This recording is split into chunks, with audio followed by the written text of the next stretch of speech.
Hey, what is going on, guys? In this video today, we're going to be going over how to win solo matches in Season 7 of Fortnite.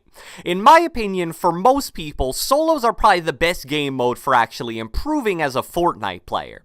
Since you're totally on your own, solos really forces you to overcome your weaknesses and find ways to win engagements, and if you can't do that, well then you're going back to the lobby. That isn't always the case with game modes like duos and squads though, because with those you can make mistakes without getting fully punished due to the revive feature.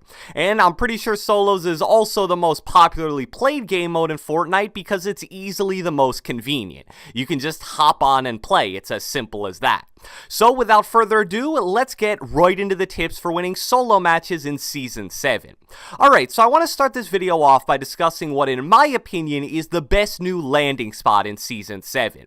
I've actually been landing at a bunch of different new spots in the snow biome over the past few days, and although I still believe that most of the new points of interest in the area aren't that great, I finally found one that I really like, especially for solo matches.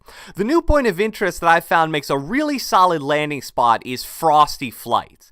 The area has two main positives that I believe puts it ahead of pretty much every other new point of interest that was added onto the map.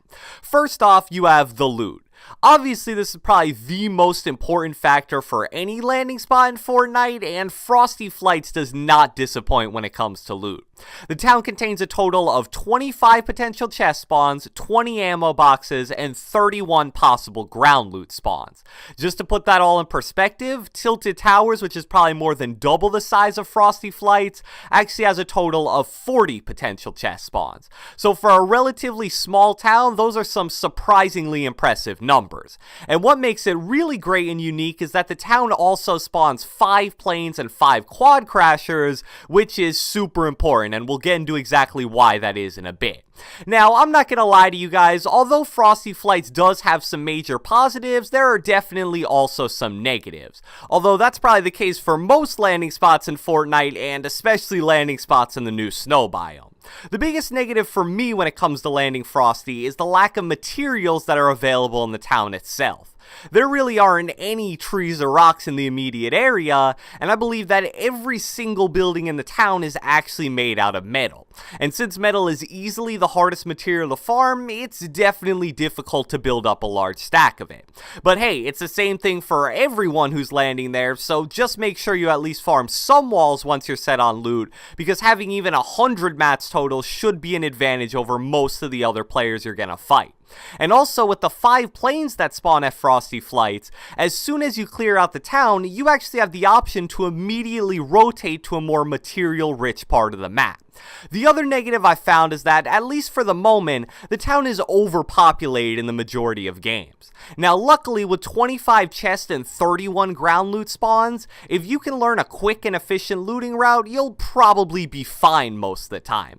But just be aware, there are going to be a lot of annoying people who land at Frosty, don't even loot, immediately go for a plane, and just fly around destroying all the buildings. But the positive with that is, those guys end up being a free kill most of the time if they get stuck or their plane gets shot down.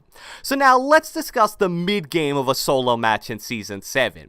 And there is one thing specifically that makes the mid-game of Season 7 solos drastically different than the mid-game of the previous 6 seasons, and that is airplanes. It doesn't matter if you love them or hate them, airplanes are in all likelihood here to stay, and barring massive nerfs are going to be an absolutely major factor in practically every single solo match you'll play.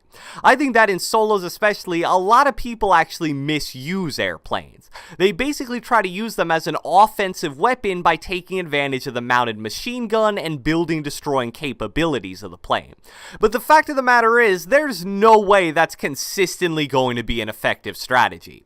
You can complain about a lot of things regarding the airplanes in Fortnite, but one thing that's almost underpowered about them is actually the mounted machine gun. It's definitely a lot of fun to use, and it kind of makes you feel like a fighter pilot in World War II, but trust me, me here, it's way too inaccurate, it's way too weak, and it overheats really quickly. You're gonna have a bad time if you're trying to use the machine gun on your airplane as your main weapon to get eliminations. And for solo specifically, I also wouldn't recommend relying too much on ramming through buildings and enemy structures with the planes. Are you gonna annoy the heck out of the enemies when you do this? Yes, most certainly you are. But annoying people is definitely not the same thing as killing them, and therefore really won't help you win the game. The ramming through structure strategy is a lot more effective in squads because you can have up to 3 teammates dealing damage as you do it, but in solos all it really does is make you an easy target for enemies. And like I briefly mentioned when talking about Frosty, there are a lot of times when you try to ram through a structure and you actually end up getting stuck, which basically just makes you a sitting duck and you're almost guaranteed to be back in the lobby within a few seconds. If it happens to you in solos and there's a decent player nearby, well then it's over for you. So if you shouldn't use your plane as an offensive weapon, how exactly should you use it? Although it's fairly weak offensively, I'm still a strong believer that the plane is still one of the most powerful assets in the entire game. It provides you with an insanely safe method of fast travel that can also be used to scout for enemies, rotate the map, and engage and disengage fights very quickly. You basically want to be using the plane for those things instead of trying to directly deal damage with it. I still think the best analogy I've heard for these planes is that they're pretty much a Rift to go with unlimited uses. So you want to do your best to keep a plane near you as much as possible so you can take advantage of it. That's why I'm going to put the map of all the plane spawns on your screen one last time, and I can't emphasize enough how important it is to try to learn these. And I'm sure at least some of you guys want to know how to counter planes, so here's my best advice. I think a lot of the time the best course of action is to simply try to ignore the planes that are harassing you. Like I've already said, the damage planes provide is actually relatively weak, and it's really hard to track players on the ground when you're operating a plane. So in most situations, it really isn't all that hard to just hide for a few seconds, and then the player driving the plane will probably just get bored of you and go annoy somebody else. And if they don't get bored and just keep coming after you, well then maybe that's when you consider shooting the plane down. It shouldn't be all that difficult since they're alone, and shooting down planes may actually become a more inviting option soon enough, because apparently the new patch is going to make it so that players in planes take damage when they get shot down. However, one situation where this really isn't an option is when you're actively in the middle of a fight with an enemy. If it hasn't happened to you already, I guarantee you that soon enough you will be build fighting another player, and then a plane will just come along out of nowhere and ram its way through the middle of all the structures involved in your build fight.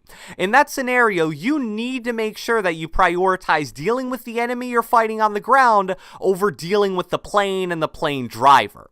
If you try to shoot at the plane, the other player on the ground is going to hear that, and he's just going to pop out and kill you almost instantly. In that scenario, your best bet is to usually just box up in a 1x1 and then hope the enemy on the ground tries to engage the plane first. When he does that, he's taking his focus off you, and that should make for a relatively easy kill. And another important thing I want to quickly point out against going up against planes. When there's a plane anywhere near you in the air, your in-game audio will basically become totally useless. I've already died a few times because I was listening for an enemy's footsteps, but then a plane drove by and made it so that I couldn't hear a thing.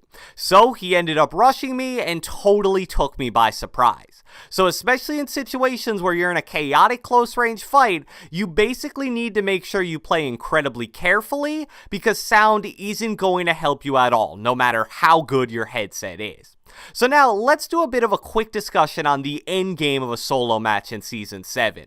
The biggest trend I've seen over the last 2 to 3 months regarding end game and solos is that it's starting to become a lot more scrim-like. What do I mean by that? Basically, a lot of players, once they get in a top 5 or top 3 situation, will start turtling up like you see players in pro scrims and pro Fortnite tournaments doing. And this is something that you're going to have to learn to deal with. As more and more players watch and become exposed to competitive Fortnite, this is a trend that should only continue to become more and more popular, especially in solo matches. So you want to make sure you're familiar with all of the advanced techniques associated with endgame turtling and rotating, things like placing floors and pyramids under your feet when you have high ground, or even just placing floors above your head while rotating the next circle so you can't get shot from high ground. These may seem like really niche things that you would only expect pros to do, but trust me, you're going to start seeing it more and more in regular solo matches as time goes on. So if you don't really know what I'm talking about here, try to watch a pro scrim or even the Winter Royale NA Finals, which is coming up in a few days here.